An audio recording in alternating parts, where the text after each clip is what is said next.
So our speaker is on her next to the last day of being the executive director of the Los Alamos Historical Society.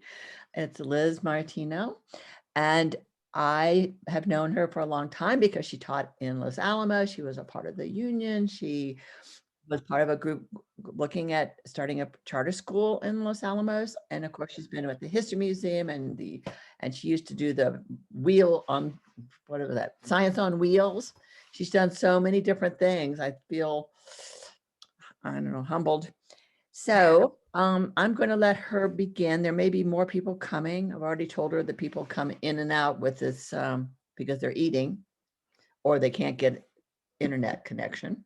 So you are on, Liz, and I'm going to tell you the other. If you want to write your questions in the chat, we can, because sometimes I can't remember them if I don't put it down right away. So, so you can do that. And also, it's probably, unless if it's a really important question and you want, I guess you can just put your hand up. You remember how to do that. If it's really relevant to what she's saying. That works for you, right, Liz? That works for me. Yeah, so otherwise we'll just wait to be.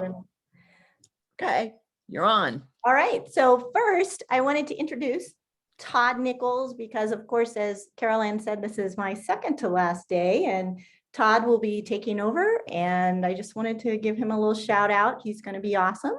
So it's the same email address, everything. It will just go to Todd instead of me. So just wanted to introduce Todd. Thank you. Hello, everybody.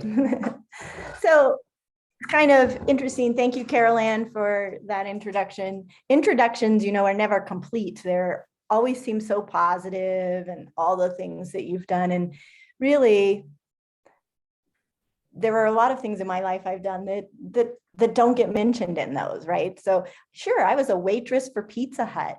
I dressed up as the bear for Showbiz Pizza and walked in parades. I was like a candy striper, if you even remember what those were, at the hospital in high school. So, and I've had failures, right? They never mention all the things that you've done that haven't really worked, like my work with the charter school. You know, that was actually denied. So it's not quite but all those things were lessons too. And I think all of those are important and they make up who you are.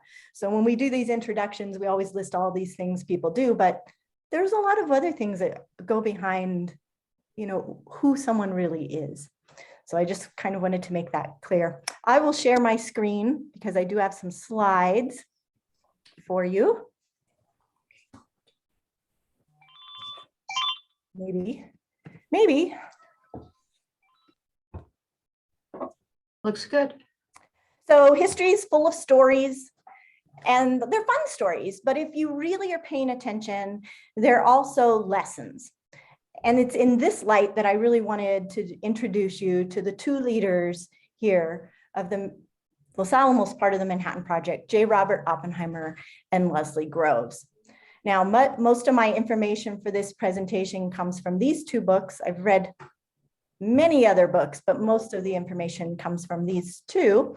You may have heard James Kunetka last Monday. He spoke at the Twain Smith Auditorium. And the photographs are mostly from the Los Alamos Historical Society archive. There are a couple that I took of the J. Robert Oppenheimer Memorial Committee photo exhibit. And if you haven't been to Mesa Public Library, they do have a really wonderful exhibit about J. Robert Oppenheimer up right now. I think it's the last week, so get in there quickly and take a look at that exhibit upstairs. They did a really nice job. So a little bit of context. World War II is raging, new scientific developments are indicating the possibility of a new kind of atomic weapon. And the concern is that Germany might develop it first. And it's really out of this very real fear that people had that the project to develop the first atomic bomb was born, and that's the Manhattan Project. Now, projects need a leader, and Los Alamos had two, General Leslie Groves and J. Robert Oppenheimer. Now, technically, General Groves was in charge of the whole project, including facilities at Oak Ridge, Hanford, and Los Alamos. So he was really Oppenheimer's superior. But Oppenheimer lived in Los Alamos while General Groves was away in Washington, D.C. So these two men really worked very closely together to lead Project Y, which was the Los Alamos part of the Manhattan Project. Both of these men had lived through World War I and the Great Depression. Oppenheimer was 6 feet tall and General Groves was pretty close to that. They both had blue eyes, and many people have commented on Oppenheimer's blue eyes. Few mention the feature on General Groves, but they did both have blue eyes. And that's just about where the similarities of these two men end. I don't know why it's not advancing on me. Let me see. Here we go. The physical differences were obvious. General Groves weighed 250 pounds. Robert Oppenheimer weighed 125 pounds. And by the end of the war, he was actually down to about 110 in this picture that you see here. Oppenheimer came from a wealthy family, had a very privileged childhood and upbringing. These are two pictures from the J. Robert Oppenheimer Memorial Committee. And he attended private school, graduated early, and you can see by how he was dressed, his mother doted on him. He was a very privileged child. Groves, on the other hand, I don't have any pictures of Groves as a child, but his family was not poor, but he grew up in a family that had to be careful with money. His father was an Army chaplain, and Groves was smart, graduated 4th in his class at West Point, but he was born and raised Army. He was Army all the way. Groves was assigned to lead the Manhattan Project in August of 1942. Why? Because he could get things done. He had just finished leading the project to build the Pentagon, and he finished it on time and under budget. His leadership style was authoritarian, and he was very politically conservative. He's known to be demanding, intolerant of any kind of delays, but very energetic and all business. He did not like to socialize, and he was known for not approving of jokes in the office. There was no joking around with General Groves. He was business. He had a reputation of hiring and firing secretaries. In 1942, he hired a woman named Jean O'Leary as a secretary, and she refused to be intimidated by him. She was not put off by his sarcasm. In fact, she could dish it right back to him, and she stayed his secretary for a while. Although General Groves was very intelligent, he was not a physicist. He recognized that he needed someone who understood the science and could communicate effectively, not only with the scientists, but also explain the science to General Groves. It's important that a leader understand his or her own weaknesses and know when they need help. Why Oppenheimer? He met Oppenheimer in 1942. General Groves found him to be intelligent and articulate and able to synthesize and explain complex concepts. But despite his brilliance, there were some problems with choosing Oppenheimer for his position. First of all, he had no administrative experience to speak of. He'd really only supervised about 15 graduate students.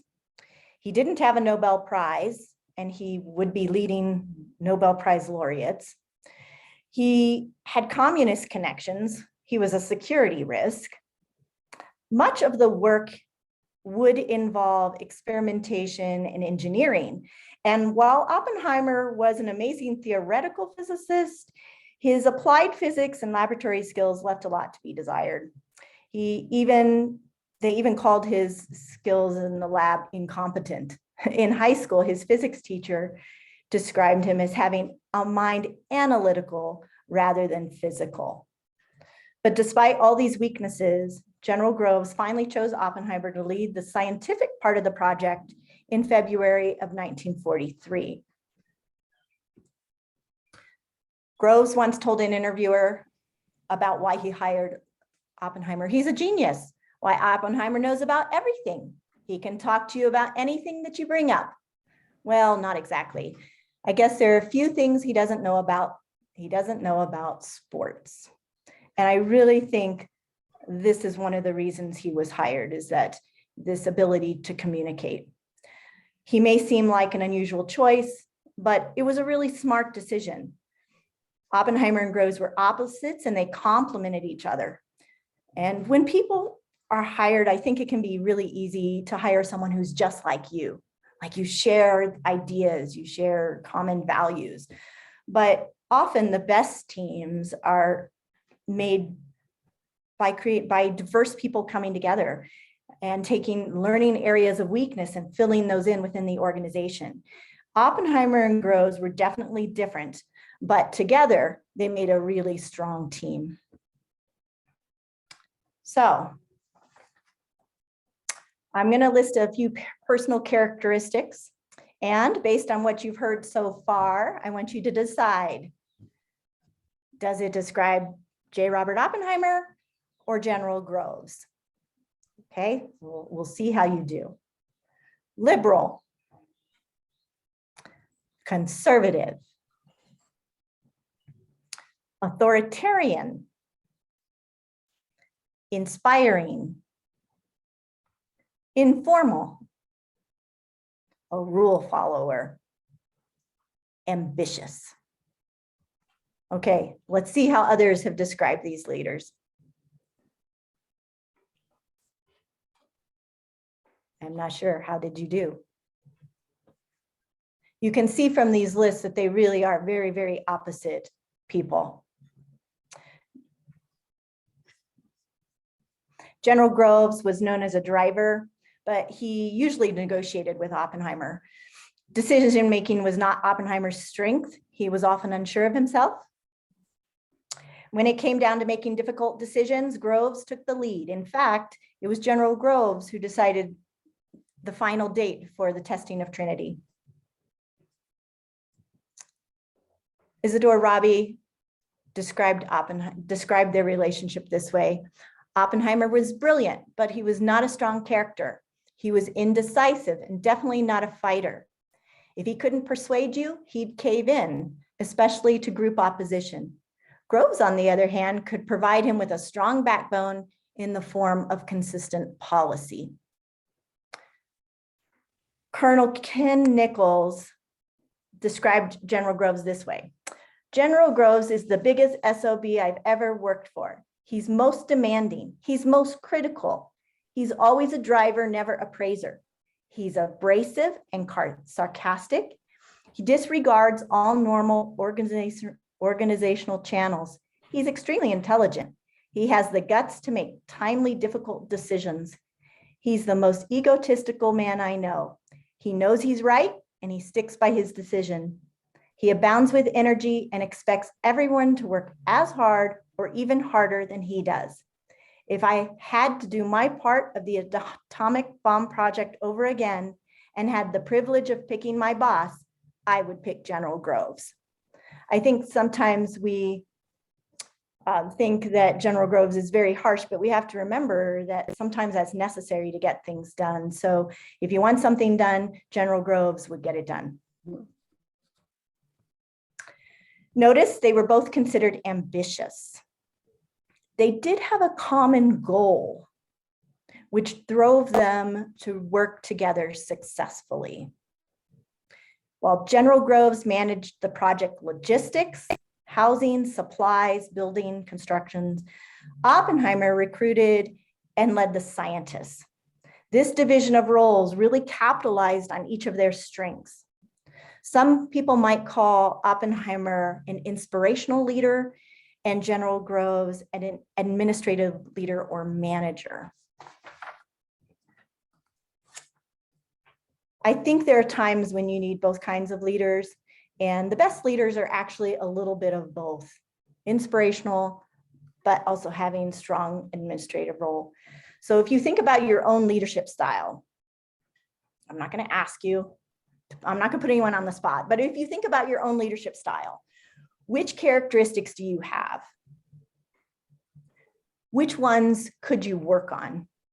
Which ones maybe should you read a little bit more about? That brings us to lesson number 2. When Oppenheimer took over the project, he was only 39 years old. And I don't know about you, but I think that's pretty young to be leading such an important project.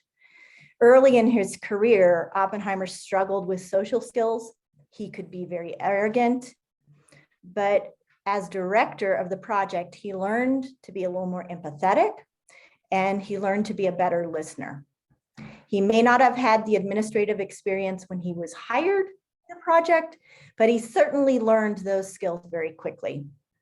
Here's what some people who knew him recorded. before and after the project said about him.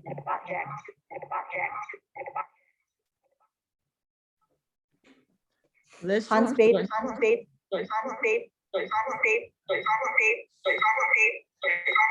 Liz, hold on a minute.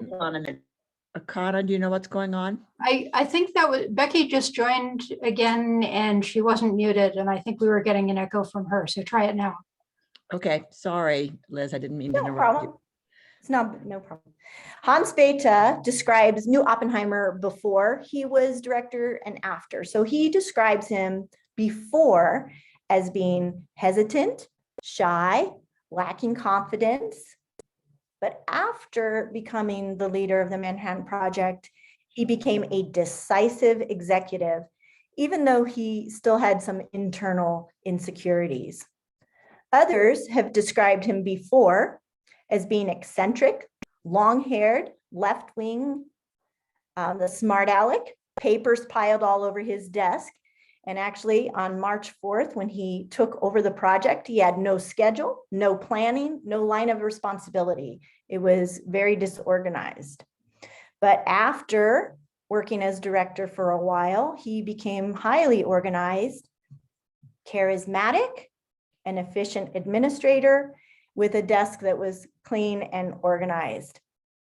Even his physical appearance changed. Gone was his long hair. He used to have, I didn't have a great picture, but he used to grow his hair kind of long on top, which made him look even taller than he was. And of course, that short hairstyle that he sported after the Manhattan Project could be an appeal to General Groves, who of course was used to military haircuts. As a leader, Oppenheimer was faced with problems he couldn't even imagine. He had to solve problems creatively. He naively thought he might be leading a team of a couple hundred people. That turned into 6,000 by the end of the project. At the beginning of the project, he actually wanted to lead the theoretical division, the theoretical physics part of the program. And on several early organizational charts, he was listed as both the director of the project and the leader of the theoretical division. He eventually realized that he couldn't do both. He didn't have the time. And so he delegated that responsibility to lead T division to Hans Bethe. And I'm sure that decision to give up his favorite part of the job was a difficult one, but he knew that it had to be done. He had to change his work habits and behaviors. He had to adapt to the rules and the security procedures imposed by General Groves. He learned to accept the advice and help of others and to delegate some responsibility. And I believe that it was his ability to adapt was essential to his success leading the project. So no matter what you're doing in life, remember we can all change, and hopefully we change for the better.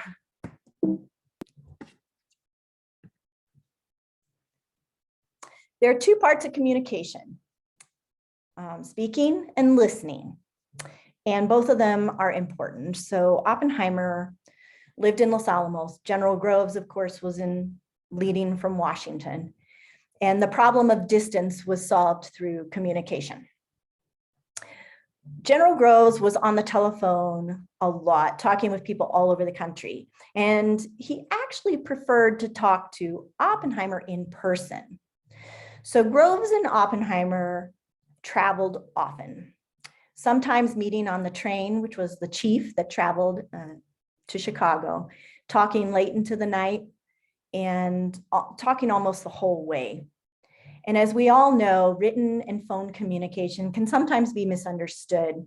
I think both of these men were really careful with their words to each other, and how they communicated with each other was very important. That was easier to do in person than it was over the telephone. As the project work increased, they were both in almost constant communication. They talked on the phone 4 and 5 times a day. Oppenheimer was calm, diplomatic. He had a very persuasive style.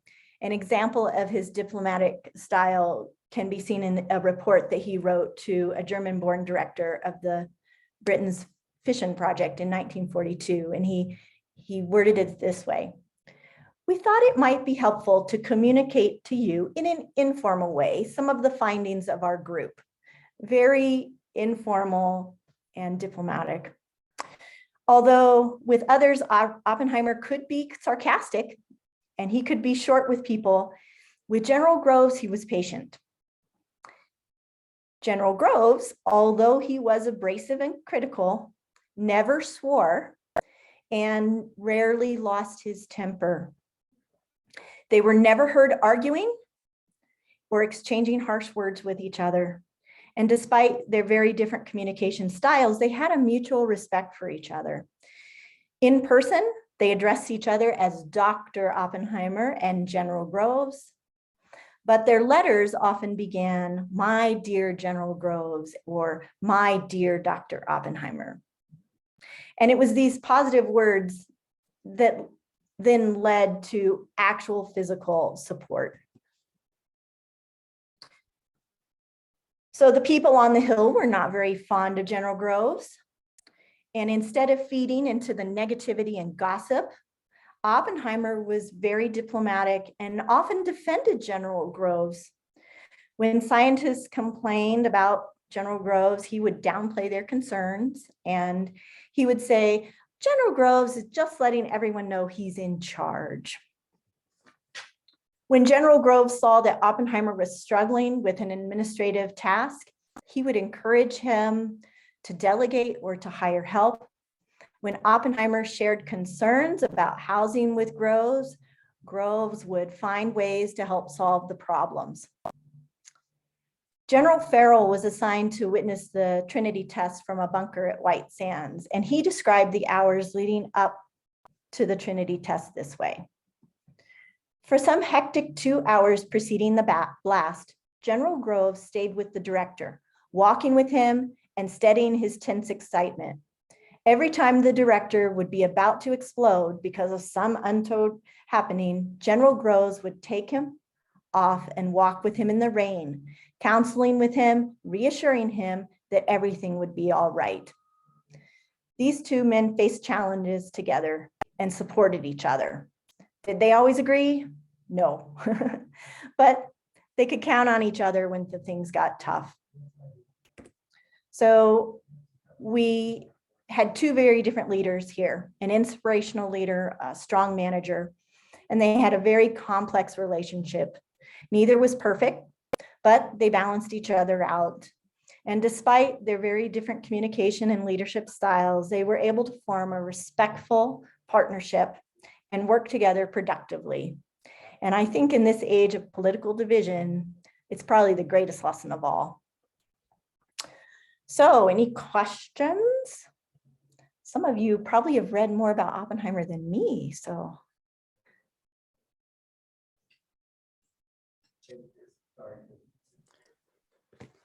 I am not seeing any in the chat. Y'all have some other ones you can raise your hand, or, well, you have to show me if you're raising a hand. I'm not seeing. I thought that was really interesting. And I want to say that I got all those characteristics correct.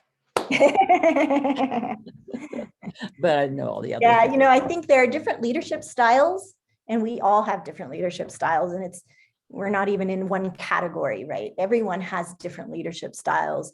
And I think the important thing is to be respectful of those different styles, and everyone can learn different skills no matter what kind of leader you are, to be the best leader possible. And that's really the lesson, I think, here.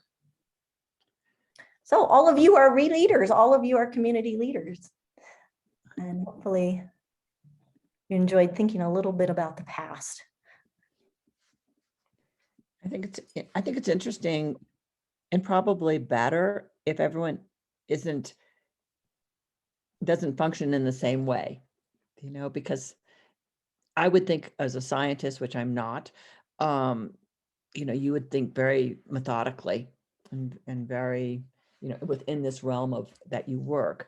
Whereas Groves is kind of looking over everything, and it has this militaristic thing, and it has to be this and this and this and this. And I think in science, that isn't actually how it works. I don't think you do it once and it's okay. I think you have to Right. try a lot of things perhaps and not Yeah. others. I don't know. So I hear all this beeping. Is someone trying to get on? Thing to say? I don't know. Every time somebody joins, we hear that. Oh, okay. So they're coming and going, but okay. Oh, here's Jody. Let me see what Jody said. What happened to General Groves? All of us old timers in Los Alamos know Oppie's story, but I never followed Groves' post-project life. Oh man, I would have to do a little more research because most of my research is actually on Oppenheimer. But I mean, he did stay in the military. He stayed and went on to other projects. I was reading a little bit last night, but I honestly, I don't want to say because I don't want to get it wrong. So Recording yet. you know, here in Los Alamos, we do talk about Oppenheimer a lot, but in Los Alamos, General Groves is really the one responsible for getting this town up and running as a town. And he did things, he cared about the people in this town. And when the project was over and they decided, oh, maybe this town wasn't going away, Groves really worked to make sure the town had everything it needed to get up and running. He was responsible for moving the United Church up to the hills so we would have a church up here. And he really is responsible, I think, for more than we give him credit for. Oppenheimer gets a lot of credit as the scientific lead, but without Groves, the town really wouldn't be where we are today.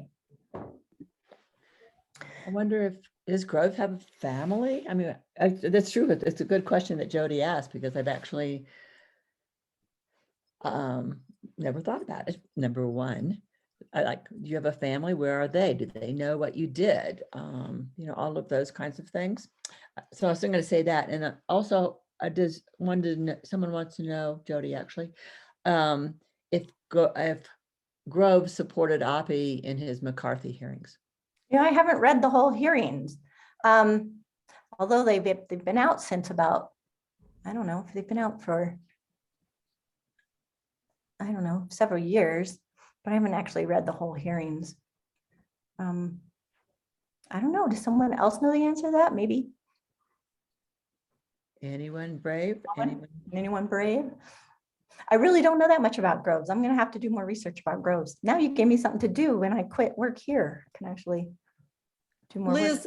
Liz, wasn't Groves the one who was supposed to testify on behalf of Oppie and had the heart attack the night before?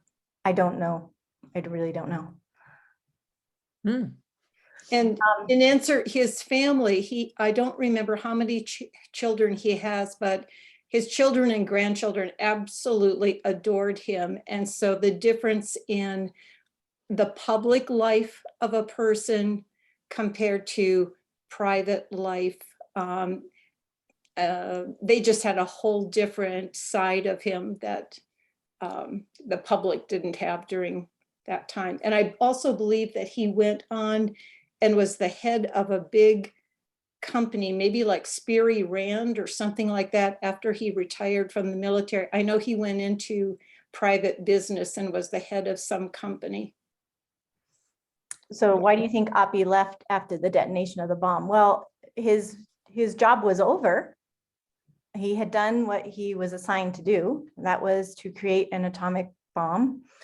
And so a lot of people left at that time.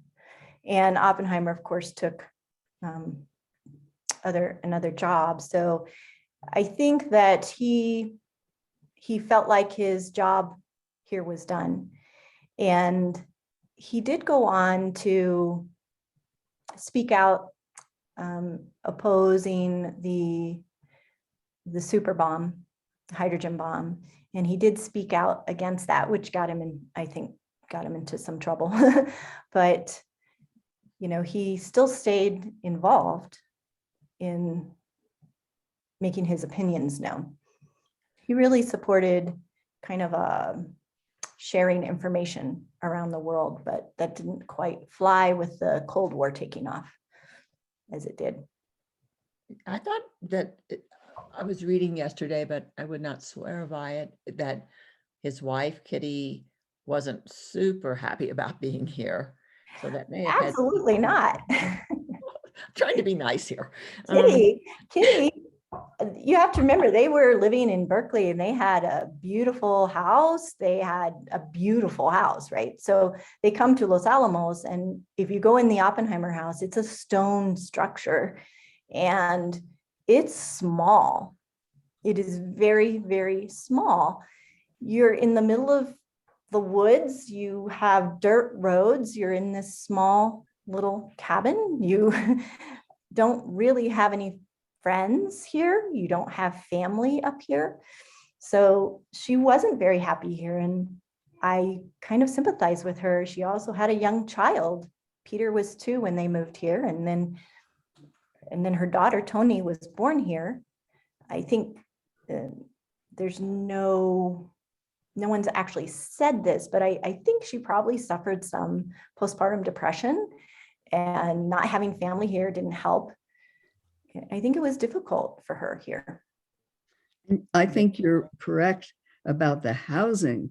Not only did she have that beautiful house in Berkeley, but when they went to Princeton, they had a mansion that was, you know, cared for by other people. I mean, she always had servants and people helping out. Even here, she occasionally asked some of the military to listen for the babies when they were, or the children when they were having their naps, because their house was guarded anyway by military. And, you know, sometimes she'd say, I don't know how, they didn't have cell phones. I don't know how they were going to call her. But there's a very funny story about some military guy saying, Mrs. Oppenheimer, the baby is crying. And it was actually not at the Oppenheimer house. I mean, there's some funny stories about how things got mixed up. But, I think you're absolutely right that she hated it here and wanted to go back to a life of privilege. Yeah, and I think she was expected when she was here to help Oppenheimer throw parties and to entertain. And she just, that really wasn't her, I don't know, wasn't what she wanted to do. She was actually a trained biologist. She worked at the laboratory for a little while and first opened in a biology role for a few months, but it didn't last very long. Yeah, she's a trained biologist herself, so she's a scientist. We forget that, I think, about her. She had her own scientific background. I would think that just from reading all of the things yesterday that Becky Shanklin put all together, I know as part of it, it's like she was sort of, you know, quote unquote princess, and she'd been married a number of times and divorced, and, you know, I mean, I'm not sure if she knew what she wanted. I don't know. I just found the children have interesting backgrounds. Yeah, and they had only been married for about maybe 2 years, like not very long. They hadn't been married very long when they were moved here. So you're talking about people who really hadn't known each other that long. They knew, they met, they got married, they had a baby just like that, and then they moved here. So I think anyone who's moved here as part of the laboratory, a trailing spouse, knows a little bit what that feels like. And for them, of course, it was even worse because they're, you know, the housing was a problem. Oh, I've heard that before. I think Kitty could actually be a really interesting topic to study. I think she had a lot of her own issues, and I think she's a little misunderstood. I think sometimes people, I don't know, say things about her without telling the whole story. So I don't know if anyone was at James's talk on Monday, but he mentioned how people kind of become mythical, right? So a person is multidimensional and they have all these things about them. And yet we kind of, over time, take away some of those things and really narrow in on this is what they were like. And then it becomes really a myth, not the whole complex person that they were, but only certain stories stick. And I think that's kind of happened to Kitty. Like, we don't really have her whole life. We have a few stories that stick out in people's minds, and they make assumptions about her based on those stories without really looking at her whole life. Oppenheimer too, I think that has happened also. You know, we say talk about Oppenheimer is just brilliant, and narrowing him down to just that really doesn't encompass all who he was. So another fascinating thing about Kitty is with her third, I think, husband, the one right before Oppenheimer, she went to help him fight in the Spanish Civil War. And I can't remember why she couldn't go. Something came up and she was stuck in Paris. But that husband went to the Spanish Civil War and was killed almost immediately. But I mean, she really did, not only was she a biologist, but she also had serious thoughts about how the world should be, political thoughts. So yeah, somebody should write her biography and show exactly what you're saying, what she is as a full person, not what she is as the stereotype. Yes. Anyway, yeah. Yes, I agree. And she was one of the problems with his communist connections. She was one of the reasons they were very suspicious of Oppenheimer. Let's see. Did the recent movie capture the differences between Oppie and Groves? So as you know, there's a movie that was filmed by Christopher Nolan here recently. And I'll tell you a little bit about the script. So the script is top secret. No one sees the script. The script is, in fact, there was a man whose job it was to carry the script. It was and he would take it and he had control of the script. He'd show it to the actors, but then he'd take it back. It's very top secret. So we don't really know what the movie is going to show about the differences between Oppie and Groves, but it'll be interesting to see how Christopher Nolan takes someone's life and captures it in 2 hours of a movie. Of course, he's not going to capture everything. Hopefully he'll capture and be fairly historically accurate. I can tell you that he did do a lot of research. They did so much research here in our archives, and the costume and the sets were very accurate. I even talked to one of the extras, had beautiful 1940s curly hair. And I said, "Oh, you look great." And she said, "Oh, we had to sleep in rollers because we have to be accurate." So they actually had the extras sleeping in hair rollers like they did in the 1940s, just to make sure that everything was accurate. So I know that they were careful. I don't know, I haven't seen the script, but I'm hopeful. I'm hopeful that he tried to capture some of the complexity of Oppenheimer, not just Oppenheimer created the first atomic bomb, but told a little bit more about him as a person, I hope. I don't know how the movie depicted Kitty. I know, of course, she's in the movie. And the children are in the movie. There were some child actors. So I know there will be some scenes between them. And of course, we don't know what Oppenheimer and Kitty said to each other. We weren't there. So that part of the movie, it will be made up. I mean, it is fiction, but it will be interesting to see how he interpreted that relationship. It seems like Peter sort of wants to have nothing to do with the Oppenheimer name at all, other than it's his name. I'm in touch with What's the Oppenheimer family. Michael came to visit during the movie filming. Michael is Peter's son. And I did talk to him a little bit about his dad, and his dad is getting older and he doesn't have really good memories, I think, of Los Alamos.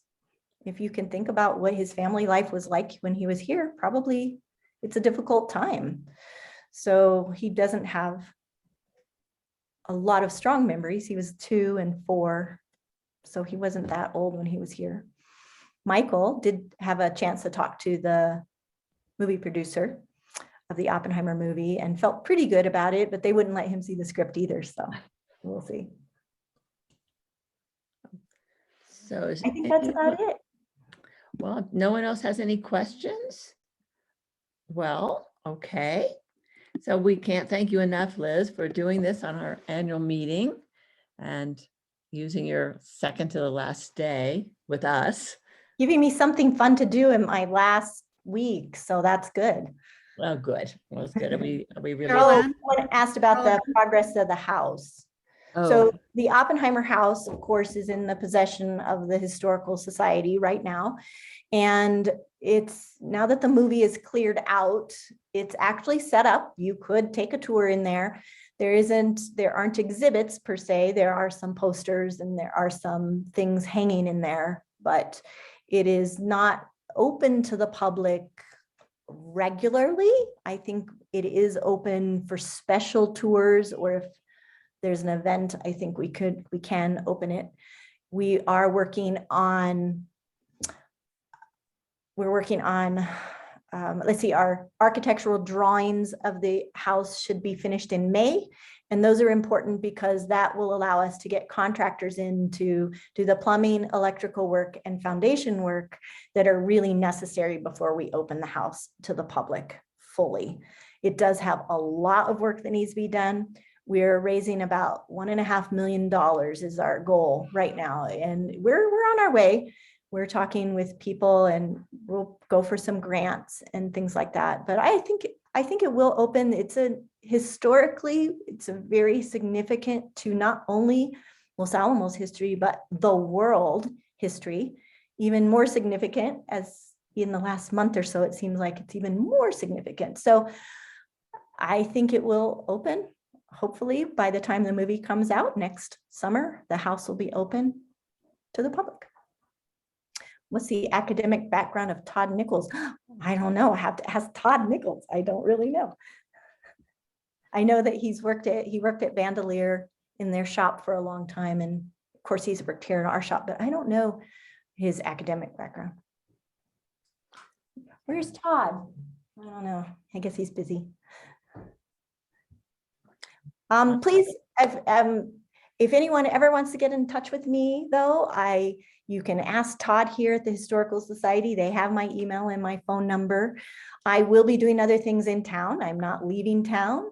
I'm working on all kinds of community projects, so you will see me around. One thing I'm working on is I'm trying to get a seed lending library at the library. So we are having meetings right now and we're talking about getting that started. There are other things I'm working on. I'm working with Lemonade Living. I'm doing some education programs. I will be doing some education programs, maybe with some other organizations in town. I won't say who, but I love education, so I can't quite give it up. Yeah. what is the museum that you do with your husband? Oh, we do have a traveling math museum. It's math activities, and we'd love to find a place to set it up someday. So I don't know if the county ever does a children's museum or an art museum, we might be able to have a little room in there. but it travels around the state. So we do have it scheduled in June. We'll be going down to Socorro, setting up for a group of young women who are studying math and science, doing a summer program, and we'll set up down there and do some math activities with them. So we do take that to different places. Maybe we'll set up for Science Fest. Yep. Sounds exciting. Oh, there's always more stuff to do. Always, always. Well, we love having you and we appreciate you coming to speak with us. So I will say, I think I'm saying this correctly, Becky Shanklin, pay attention, Barbara and Caleb. So if you're a league member or wishing to join, you can stay on this Zoom right now for our annual meeting. And if you just came for the great lunch with the leader, you can leave. Is that right? Yeah. Yes. Yes, that's right. Thank you, Caroline. Okay, so those who are staying, stay, and those who are going, you can not stay. Thank you, Liz. That was wonderful. Yeah, we really enjoyed that, Liz. Thank you.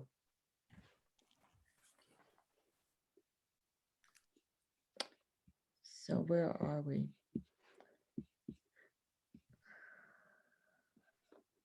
So we'll give everyone, it's not yet 1 o'clock.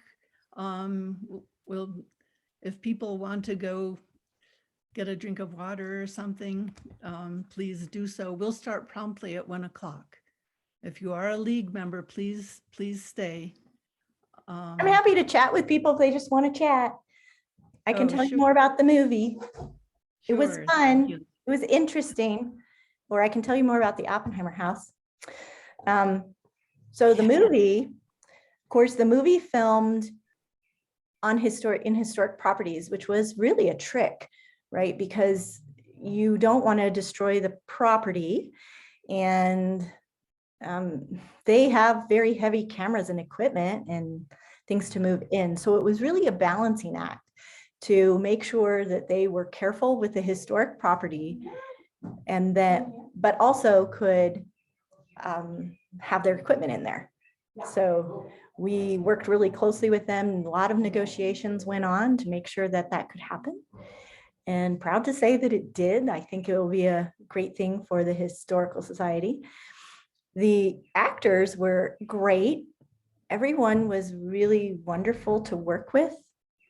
The set designers, it was funny watching them. So in the Oppenheimer House, they took everything out of the house, and then they brought in their own set, their own couch and tables and everything.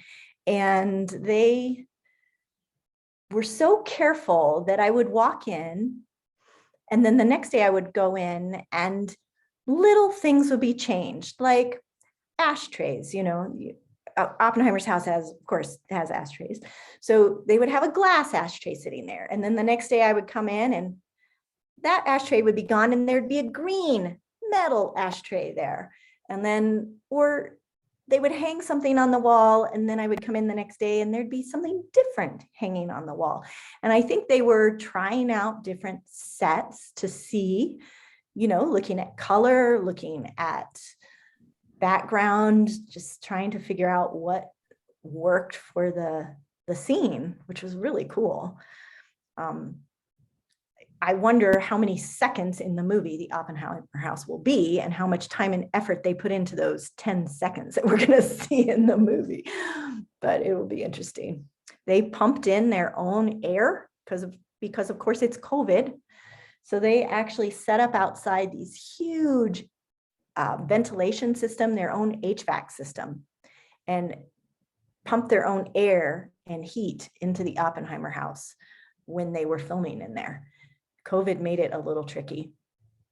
The actor would go over to the Hans Bethe house, which is right next door, to change clothes and just kind of wait until they were needed for another part of the scene. And that's also where the children stayed. So we ended up calling it the baby house over there, because we had 4 young children who hung out until their 2 seconds of fame when they would need to be in the scene with Kitty. And I have to tell you, she was the person who played Kitty, what's her name? Emily Blunt, was so sweet. You know, I can't imagine, you know, to be an actor is one thing, but to be an actor who has to work with children in a scene is a whole other level of complexity. So she would come in and chat with the kids, and, you know, they're going to have to be doing something in the scene, and they're not going to do it with a stranger. So she really had to work with the kids as well as doing her own role in the movie. So I have the utmost respect for any actor who has to work with children. That's amazing. So there were quite a few children. And of course, they filmed at Fuller Lodge, the United Church, and the WAC dorm. So we are definitely going to be featured. Our town is going to be featured pretty heavily in the movie. And hopefully it'll be a fun time next year in July when that movie comes out. I think it will be interesting. So right now you can buy your book. See, here's my book. See all my American Prometheus. Here's all my notes, all my everything.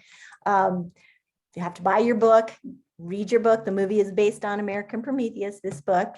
And you can read it now because it's thick, and be ready for the movie. And then we can discuss what they left out, why they left it out, what they put in, how they interpreted things. I think there's going to be a great book discussion after this movie comes out. So if you're the kind of person who likes movies and books and history, we should definitely get together after this movie comes out to chat about what we think, how Christopher Nolan put it all together.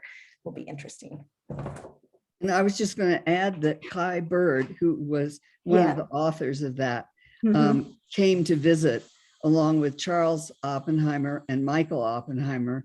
And they were also, just as we all are, they were fascinated with how the movie was going to be done.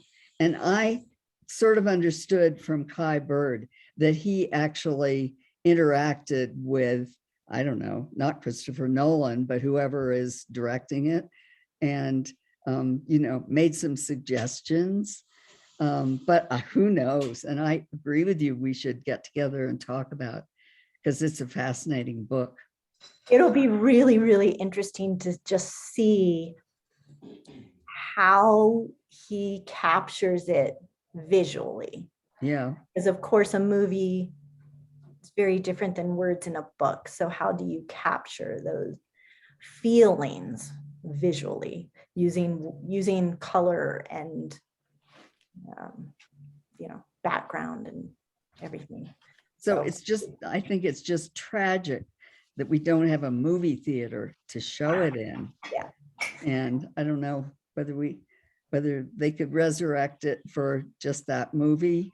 I don't know. So here's something funny. So I'm talking to the people associated with the movie, and I'm like, you know, I think couldn't I get a ticket to see the premiere? And he looked at me and he's like, Liz, the premiere is in Los Angeles and you are nowhere close near getting a ticket. So you have to be very important, I guess, to get a ticket to the premiere in Los Angeles. But hopefully, they said there will be a local kind of premiere here also, but it might be at the Santa Fe movie theater. What is it? The Crown? I forget what it's called. Violet Crown? Violet Crown. Yeah, Violet, yeah. I guess they do a lot of local New Mexico movie releases there, so they might do something there. But I, of course, and Kelly Stewart working with the county, we really want to have something here in Los Alamos. And I know that there's discussion going on right now trying to figure out how to make that happen. So hopefully there'll be all kinds of things when the movie comes out, but it'll be interesting. Is it possible to play it at Smith? Do they? I would think you could get permission, I would guess. Well, yes, we'd have to get permission, but that seems easier than finding a movie theater. Yeah, I think so. It'd hold a lot more people. Well, yeah, and it feels a little safer in there as well. Yeah. Because it's big. Yeah. So, and if any of you ever want to volunteer for the History Museum, you know, we give tours. I'm working right now on an Oppenheimer tour, which is really fun, where we walk around and talk about Oppenheimer and what Los Alamos would have been like during his time here. So it's really focused on like kind of through his eyes. So hopefully that will debut here shortly. I'll give it to anyone who wants it, honestly. Just call me. It'd be good practice for me. Practice, because I want to be ready when the movie comes out. So I should practice.